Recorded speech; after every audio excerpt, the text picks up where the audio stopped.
আসসালামু আলাইকুম everyone. Welcome to Rafia Taslim spices. সবাই কেমন আছেন? আশা করি সবাই আলহামদুলিল্লাহ ভালো আছেন। আজকে বানাবো রসপুরি। দেখতে গুলগুলার মতো কিন্তু খেতে রসপুরির মতো। চলুন এটা প্রথম আমি এখানে 3টা ডিম ফেটিয়ে নিয়ে নিব।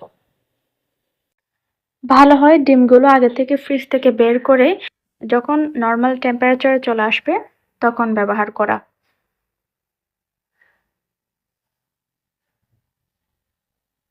এখানে আমি 3টা ডিম নিয়ে নিলাম। এবার ইস্ট ব্যবহার করছি।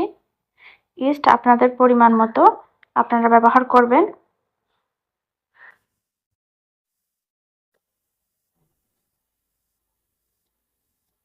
এই পর্যায়ে আমি চিনি ব্যবহার করব। চিনিটা 3 চামচ দেব এখন। পরে চিনির সিরকা যখন বানাবো তখন আর একটু মিষ্টি অ্যাড হয়ে যাবে। এজন্য এখন কম দিয়ে আমি ভালোভাবে কাঁটা চামচ দিয়ে ডিমগুলো ফেটিয়ে নেব সুন্দর মতো।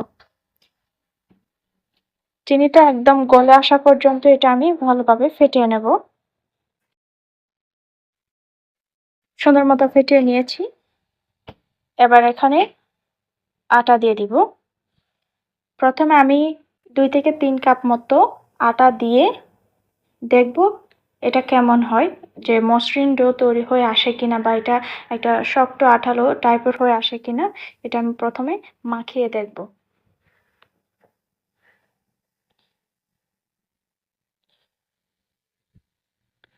যেহেতু ডিম বেশি, 3টা ডিম, এই জন্য আমার আটার পরিমাণও বেশি লাগবে। আমি আর 1 কাপ দিয়ে দিলাম।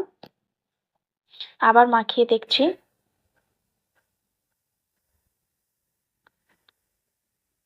আরো 1 কাপ দিচ্ছি, দিয়ে আবার মাখিয়ে নিচ্ছি। এখন এর পর্যায়ে আমি একটু তেল ব্যবহার করব যাতে হাত থেকে আটা চলে আসে।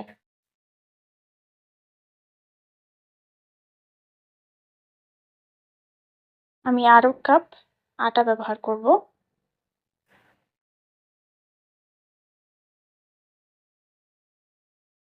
এখন আমি ভালোভাবে আবার মেখে নেব।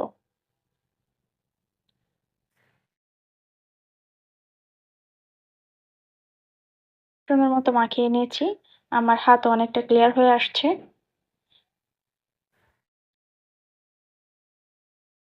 এবারে তার একটু মতে নিয়ে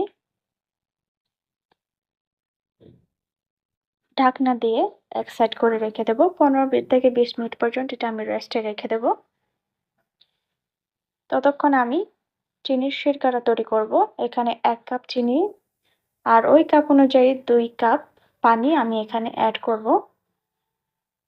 তারপরে 2টা এলাচি দিয়ে দিব। দিয়ে চুলা ধরে পাতিলটা বসিয়ে দিয়ে সুন্দর মতো নাড়িয়ে চাড়িয়ে চিনিটা গলিয়ে নেব প্রথমে। আমি এখানে লেবুর রস দিতে ভুলে গিয়েছিলাম। আমি এই পর্যায়ে লেবুর রসটা অ্যাড করে দিচ্ছি। দিয়ে এটা যখন কয়েকটা বলক আসবে তখন আমি ওই যে আঠালো ভাব হয়েছে কিনা চেক করে এটা ঢাকনা দিয়ে সাইডে রেখে দেব। ততক্ষণে আমার ওই যে ডোটাও অলরেডি সেট হয়ে গেছে।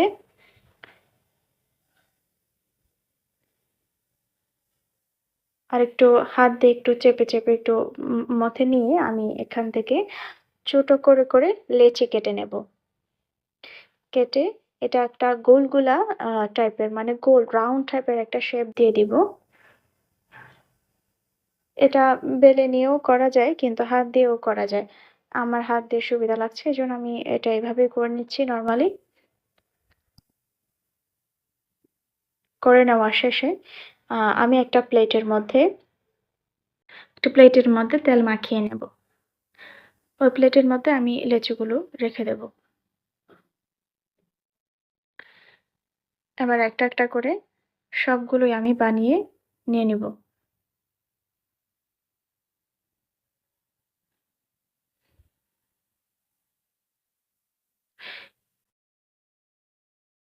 আমি সবগুলো বানিয়ে নিয়েছি।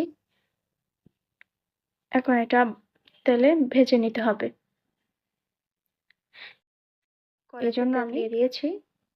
এটা গরম হয়ে আসলে আমি একটা একটা করে সবগুলো লেচি আমি এখানে দিয়ে দিব।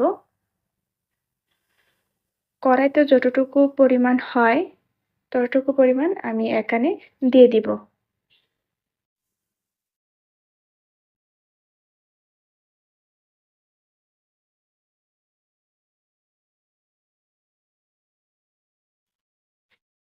দেওয়া শেষে আমি উল্টিয়ে পাল্টিয়ে দিচ্ছি।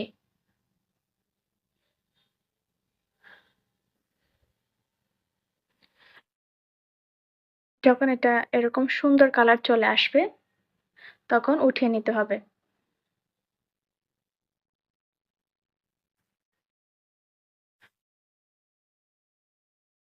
উঠিয়ে আমি আগে থেকে তৈরি করে রাখা চিনির সিরকা ওইখানে আমি দিয়ে দিব।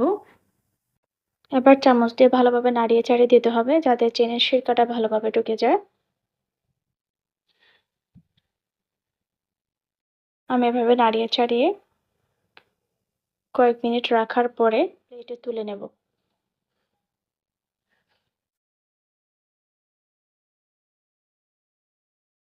একদম কম উপকরণে এটা তৈরি হয়ে যায়। খেতে একদম রসালো হয়। আপনাদের একটা দেখিয়ে দিচ্ছি এটা কেমন হয়েছে। উপরে একদম নরম তুলতুলে আ একদম রস ভেতর পর্যন্ত ঢুকে গেছে। তো আজ এই পর্যন্ত। ফিরে আসবো অন্য কোনো একটা রেসিপি নিয়ে। লাইক, শেয়ার এবং সাবস্ক্রাইব করার অনুরোধ রইলো। সুস্থ থাকবেন, ভালো থাকবেন সবাই। আল্লাহ হাফেজ।